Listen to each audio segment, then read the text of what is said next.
লিথুনিয়াতে একজন স্টুডেন্টের মাসিক খরচ কত, খাওয়ার খরচ, থাকার খরচ এবং প্লাস অন্যান্য এক্সপেন্স মিলে আজকে আমরা এই ভিডিওতে জানবো।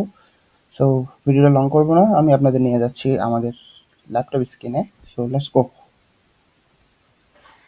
লিথুনিয়াতে আপনারা যদি ফ্ল্যাটে থাকতে চান তাহলে এটার একটা অন এভারেজ কস্ট আসবে হচ্ছে 150 ইউরো থেকে আপনাদের 250 ইউরো পর্যন্ত। এবং এটা আমি যদি টাকাতে কনভার্ট করি, আমি ম্যাক্স যে জিনিসটা সেটা আমি ধরে কাউন্ট করছি, সেটা হচ্ছে 35,700 টাকা এটা আসবে। আমি আপনাদের বোঝার সুবিধার্থে জাস্ট ইউরো রেটটা আমি জাস্ট কনভার্ট করে রাখছি এখানে। সো এটা হচ্ছে ম্যাক্স হচ্ছে 250 ইউরো হবে এবং সর্বনিম্ন হইলে 150 ইউরো। এবার আপনারা হচ্ছে কিভাবে থাকবেন সেটা আমি জানি না, আমি হাইয়েস্ট যেটা সেটা ধরে হচ্ছে কাউন্ট করছি আপনাদের। সো আশা করি আপনারা একটু রিসার্চ করে নেবেন কত আসতেছে। এরপর অনেকে আছেন যারা রুমে থাকতে চান না, তারা হচ্ছে চান হচ্ছে না আমরা হোস্টেলে থাকবো বা ডরমেটরি বলে যেটাকে, সেখানে থাকবো। সো এখন আপনারা যদি ডরমেটরিতে থাকতে চান তখন আপনার যে প্রাইসটা আসবে সেটা হচ্ছে 70 ইউরো থেকে 190 ইউরো।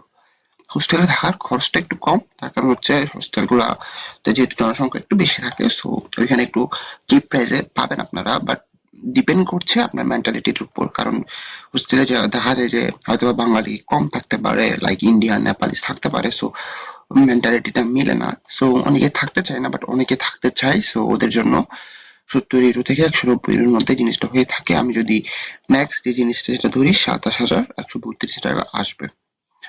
আচ্ছা, সো এখন বাদ বাকি যে খরচটা আসবে সেটা হচ্ছে ফুড এক্সপেন্স।